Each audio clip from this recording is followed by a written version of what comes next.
Magandang umaga sa ating mga tagapakinig ngayong umaga ngayon. So, I welcome them sa magazine show na ang title ay Naiusapang Kabuhayan na. So, sa araw na ito, meron tayong bisita na i-explain sa atin kung ano ba ang ibig sabihin ng direct selling. Siya ay si Miss Melanie Sige. Actually, tinatawag namin siya sa opisina namin as Mrs. Sige. Isa siyang independent business manager. Mrs. Sige, kumusta po? Ay, napakabuti. Talaga. Of course, siguradong maganda ang pakiramdam mo sa araw na kasi sa smile mo pa lang, di ba? So ngayong araw na ito, yung mga tagapakinig natin, gusto nilang malaman tungkol kung ano ba talaga ibig sabihin ng direct selling. Kasi marami na rin silang naririnig kung ano ba yung direct selling. And for sure, yung ibang mga kaibigan nila, nasa ganito ding negosyo. Pero syempre, iba po kapag nanggaling sa isang independent business manager kung yung definition or ibig sabihin ng pagdidirect selling. So, Mrs. Sige, sa pinakasimpleng salita at explanation, ano ba ang direct selling po? Ang direct selling ay ang pagtitinda ng mga iba-ibang produkto ng direkta sa tao, lalo na yung mga nag-opisina, walang panahon. Dadalhin mo na sa kanya yung mga produkto mo. So, hindi mo kailangan magkaroon ng tindahan o ng store para puntahan ka? Napakaganda nga nito dahil maliit lang ang puhunan mo o kaya wala kang puhunan, kumikita ka na kagad. So, sa madaling salita, bilang direct seller, ikaw na mismo yung nagdadala ng produkto dun sa mga tao. Opo. So, sino po ba ang pwede mag-direct selling? Pumasok sa ganitong negosyo? Sa direct selling, kahit na sino pwede, mababae o malalaki, o estudyante, o mga bata, pwede rin. So, wala rin pong pinipiling edad? Wala naman. Kasi madalas din yung ibang nanay, inaalok din yung mga anak, tulungan sila. Kasi po, meron po ako nabasang mga research sa pag-aaral na sa Philippines, syempre sa Philippines ang unang nag-start ng direct selling is yung Avon. But sa mga nakaraang taon, for the past siguro mga 5 years, marami na rin mga produkto ang pumasok dito sa market or sa business ng direct selling. Ano-ano po ba yung mga produkto na sa ngayon, ang mga direct selling natin ay Tupperware, gaya na sinabi mo, Avon, at saka Natasha, Boardwalk, Hangten, Milk and Company, Red Logo, Sophie Paris, at marami pang iba. So marami po, Opo, napakarami. Produktong pampaganda. At dito, madalas marami tayong cosmetics, pampaganda, pabango, mga gamit sa bahay, at gamit sa katawan din, gaya ng damit, sapatos, bra, at iba pa. Ito po, parang personal observation ko lang. Kasi din sa community din namin, marami din nagde-direct selling. Napapansin lang po namin, ba't mas maraming kababaihan o gaya ng mga nanay or ginang ang sumusubok sa ganitong negosyo? Unang-una kasi ang mga babae, makwento, hilig makipag-usap. Kaya ito, pwede mo na isabay habang kausap mo yung isang tao. Kung makita mo siya na walang lipstick, pwede mo na siyang alutin ng lipstick. Lahat ng mga babae nag-lipstick. Kung ano pang mga kailangan nila na kailangan, pwede na silang kumuha kagad sa atin. So, tsaka maganda rin po natin kunin yung na maging direct seller, yung mga nanay, Kasi syempre kung wala naman silang ginagawa sa bahay po. Kasi ang mga nanay din, gusto rin nilang kumita ng dagdag. Kung Diyos sa binibigay ng kanilang asawa, gusto nila madagdagan dahil maraming gastos din talaga mga anak. Lalo na kapag nagpapaaral ka Lalo na kung nagpapaaral nga, kaya mas maganda na may dagdag kang kita.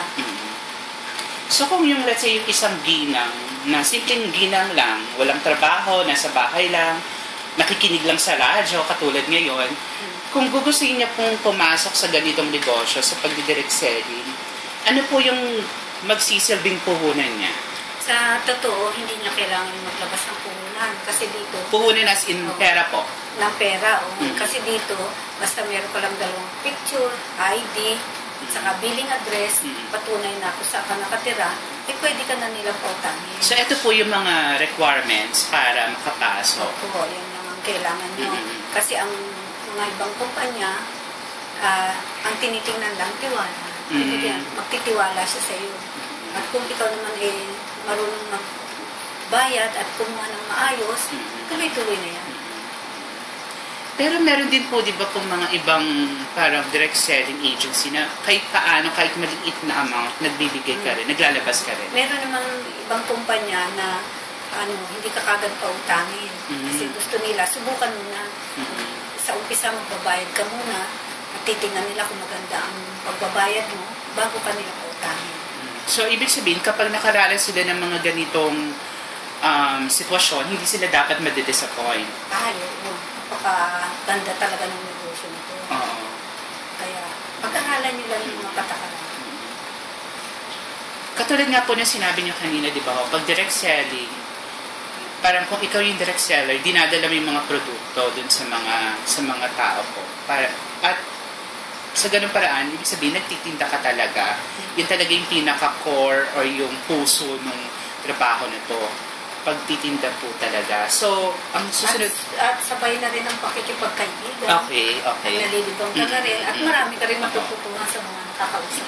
Tama ho yun. So, sa paanong paraan naman po sila kikita sa pagdidirect selling? Ito kasi pag dinala mo ito sa kakilala mo, ang kumpanya, bibigyan ka kagad ng 25% discount. Yun ang kita mo. Sa 100, meron ka ng 25 pesos. At kung makakabenta ka 1,000, may 250 pesos ka na. Ora mismo makukuha mo na yun. Sa isang tao lamang yan. Tsaka sa isang produkto.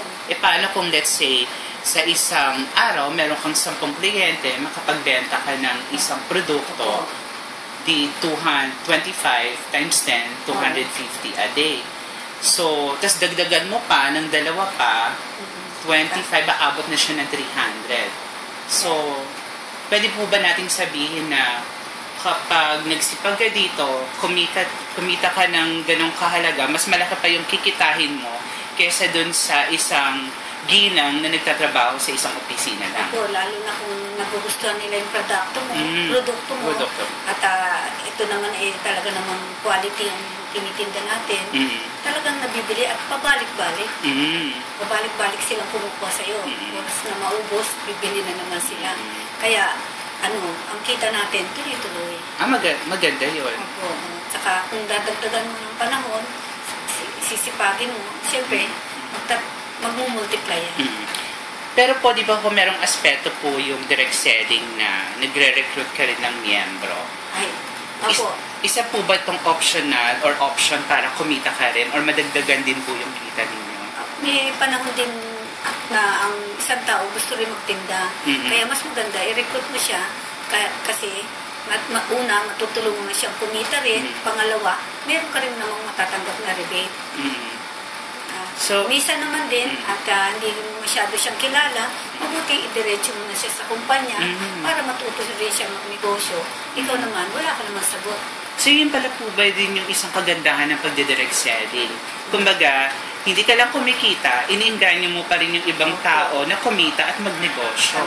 Tama yun. Considering na ang hirap-hirap ng buhay ngayon, isang pamilya, ang daming ginagastos. Ma-encourage mo sila, malaking tulong na sa pamilya niya yun. Ikaw din, kumikita ka rin, maski na hindi malaki ang kikitain mo, gaya ng pagdirekta ng benta mo, meron ka pa rin makukuha doon pag biyaya mo sila. So, kasi hindi naman po lahat ng nakikinig po sa atin ngayon, alam nila yung ibig sabihin ng rebate. Ano po ba sa pinakasimpleng explanation ang ibig sabihin ng rebate? Yung lahat ng mga nire-recommenda mo sa kumpanya, merong binibigay na bracket na kita sa nabenta. Lahat ng nabenta na bayad, siyempre may kita ka doon. Mas maliit lang kesa sa 25%. Pero siguradong kita pa rin dito. Opo, basta nagbabayad yan. Tuloy-tuloy po yan. Kaya isa rin paraan yun ng pagkita.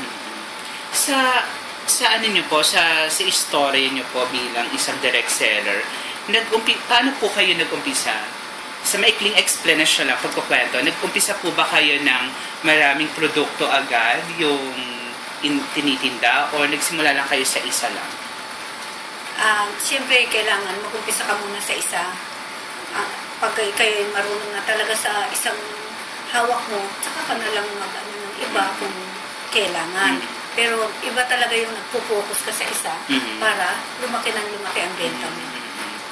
So, hindi dapat po nilang madaliin na, kasi baka akalain po nila, mas maraming produkto, mas maganda. Maganda rin yun, pero ang mas maganda yung matuto ka muna. Kailangan pag-aralan mo muna talaga paano ang pasikot-sikot para mapalaki mo yung negosyo mo. Naalala niyo po pa ba, Mrs. Sige, kung ano yung unang produkto na binenta niyo? Siyempre po, dito sa atin sa Pilipinas, nauna tayo sa Avon. Minsan, meron naman dumadating. Nakita ko na yung Sara Lee, ngayon ang tawag ay Tupperware Brands. Maganda rin at sinubukan ko rin. Bali, lahat naman sila okay. Sinabi niyo nga po na nagsimula kayo dun sa pagtitinda ng mga produkto ng Avon. So, gaano naman po katagal ang inyong ginugol bago kayo nagtinda ng Sara Lee at iba pang produkto na in-offer sa pagdidirect center? Kaya lang nag-umpisa ako sa Avon, pero dahil may produkto sila na binalik na sa Sara Lee, kaya ako nag-member doon. At doon ako nag-enjoy sa Sara Lee. Siyempre yung mga misis na, for sure, yung mga nakikinig po sa atin ngayon, gustong-gusto na rin nila talagang sumali at mag-direct selling. Pero siyempre, ang gusto din nilang malaman, gaano po kaya katagal ang hihintayin nila para po masabi nila na, kumikita na ako sa pag-direct selling ko. Una, ang pag-direct selling ay napakaganda dahil wala tayong oras dito. Kung ano lang ang panahon mo, yun ang gamitin mo. At pangalawa, wala tayong boss. Kahit kung anong gusto mong gawin, magagawa mo. So, yung ginang, siya yung boss? Oo. Bilang ginang, ikaw nang bahalang gumawa ng paraan. Maasikaso mo yung pamilya mo, maasikaso mo yung gawain, at may sisingit mo pa ito.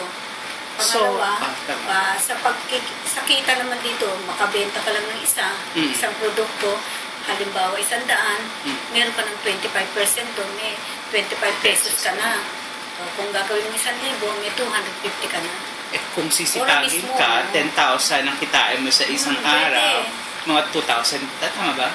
Sa 10,000, may 2,500 ka na. Diba? Malaking tulong na yun sa income ng pamilya.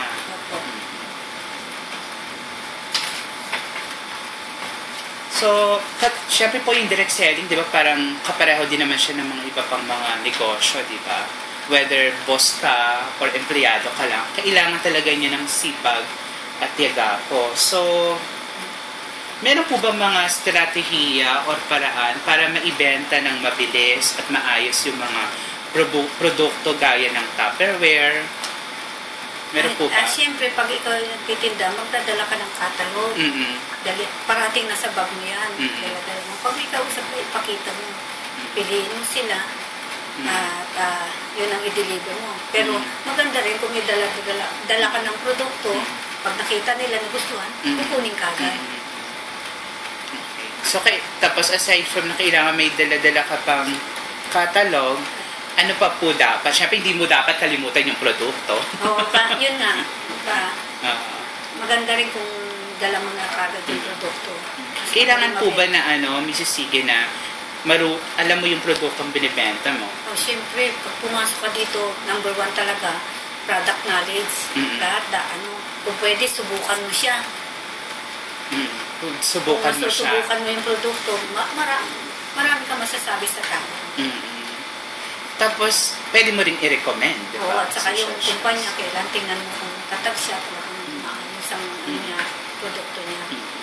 So, yun yung mga, dapat alalahanin ng mga ginang na papasok sa pagdidirect selling. Pero, di ba, Mrs. Sige, yung mga ginang, kahit naman hindi nga ginang o ginoo, kung sino man, basta Filipino, minsan, mahilig silang humingi ng parang yung parang may percent, parang makakatipid. Una, paano po mag-handle ng mga ganong kliyente? Nakakatipid na sila kasi mahilig tayo sa buy one take one. Lalagay sila ng promo, 50% discount. Doon kikita na kayo. Pangalawa, kung titinda rin kayo, nakikita rin kayo, kaya yun ang gawin nyo. Kasi ang hilig natin makitawad, diba? Parang akala nila kasi parang market or tindahan. At kung parating nga kayo bumibili, binibigyan pa kayo regalo ng kumpanya o ng nagtitinda. So, ano yung pwedeng maisakripisyo lang ng isang magulang? So, wala siyang pwedeng maisasakripisyo? Dito naman sa direct selling, gaya ng sinabi ko, konting panahon lang kailangan dito. Magkaroon kayo ng lista kung sino gusto nyo tawagan, ipuntahan. Pwede rin i-text, pwede i-contact sa internet, at telephone, maraming paraan. So, pwede na nilang gamitin. Kasi sa bahay ka lang, pwede kang kumita. Pwede nilang gamitin yung social media. At saka, yung Pilipinas naman, kilala naman tayo sa mahilig tayong mag-text, diba? Lahat naman ata ng tao dito merong cellphone eh. Tsaka may Facebook. Mas madali nga ngayon magtinda eh. Oo, mas madali. Curious lang po ako, ano po ba yung mga produktong madalas ibenta at maibenta ng mga ginang or ng kababaihan? Sa aming mga babae, mas mabilis namin ibenta yung mga cosmetics at saka yung mga intimate apparel gaya ng bra, panty, sa lalaki yung mga brief, sando. So yung mga ginang kasi syempre gusto nila laging maganda. Tsaka malilinis ang mga Pilipinas. Ay, yung pang isa. Ang mga Pilipinas, napaka-malinis. Parati gusto nila mabango. So dapat kailangan laging naglo-lotion, yung fragrance, cologne. So talaga eto yung mga produktong madalas nilang ibenta po. Tsaka siguradong kikita po talaga. Okay. Ang importante lang kasi dito, credibility. Ang importante pag kumuha ka, kung palilimutan yung oras ng pagbayad. At tuloy-tuloy na, lalaki yung credit line mo, yung pinapautang sa'yo. Basta ayusin mo lang pagbabayad. So yung credibility ng direct seller na makapag-remit po ng pera, ng kita dun sa ahensya. Basta may nagbenta ka, iwalay mo na yung tubo mo, yun na lang ang gastusin mo. Huwag mong gagalawin yung puhunan ng kumpanya. Pero po minsan mo, Mrs. Sige, ang hirap din naningin di ba? Isa na yun sa lahat naman ng negosyo, mayroong risk, mayroong problema dumadating. Nasa sa iyo yun. So, piliin mo yung mga bibigyan mo. So, ano po dapat yung mga katangian ng isang direct seller? Lalo na kung ang hirap. I mean, syempre lahat naman ng negosyo, di ba, may singilan, di ba? Ano pong kailangan? Siyempre, katangian po? Number one, kailangan friendly ka din sa tao. Kung malapit ka sa kanila, siyempre, babayaran ka naman nila. Kung mawayin o susungitan. At saka, kung pwede, huwag mong bigyan ng marami. Pa isa-isa, yung kailangan lang, hanggang mabayaran, bago mo bigyan ulit. Kasi parang hindi ka rin mahirapan maningin. Hindi ka mahirapan maningin. At meron namang iba na talaga namang kumukuha ng marami at nagbabayad ka agad. Mas maganda ko yung mga maaga magbayad. Kaya ikas, pwede mo rin silang bigyan ng discount para bayaran ka agad. So, ganitong sitwasyon po ba, Mrs. Sige, pwedeng magamit ng kababaihan yung tinatawag nilang women's instinct sa aspeto ng kung sino yung pautangin at kung sino yung hindi. Kung sino yung marunong magbayad at sino hindi kaya magbayad. Dapat ganun talaga. Huwag kang sige, basta makabenta ka lang. Napakadali magbenta, pero napakahirap maningil. Kaya dapat ipagsama mo yun sa pag-iisip mo, sa pagbebenta. Okay. So yun, yung gaano po talaga kaya ho kalaki or yung halaga ng maaring makita o kitain ng isang ginang sa pagdidirect selling? Siyempre, depende yan sa iyo at saka depende rin sa makikita mong tao. May araw na konti lang, pero may araw na malaki rin. Lalo na kung tiyempo mo yung sweldo nila. Siyempre, nitong bayan, madaling makukuha mo yung makita. At saka sipag lang yan. At saka, ang isang tao, pag tignan mo kung anong pangangailangan niya. Matiyempo mo yung pangangailangan niya, malaki ang benta mo. So talaga masasabi natin na meron talagang pera at kabuhayan sa pagdidirect selling. Siyempre, talagang nire-recommenda ko sa inyo yung ganito. trabaho. Itong isang napakagandang trabaho na wala kayong masyadong puhunan, masaya kayo, marami kayong kaibigan, at yung oras nyo, nasa sa inyo na yan. So, sa mga nakikinig sa atin ngayon, kung nais nilang pumasok sa ganitong negosyo na pagdidirect selling kung tawagin, paano po nila kayo matatawagan o makakontak po? Anong number po? Tawagan niyo lang po ako sa aking cellphone, 0920-961-8329. Ulitin po natin para maano nila. 0920-961-8329. Sa telepono naman po, 563-1707. Nako, Mrs. Sige, maraming salamat po. At sigurado po yung mga nakikinig ngayon ay engganyo na pumasok sa ganitong negosyo na direct selling. Salamat po.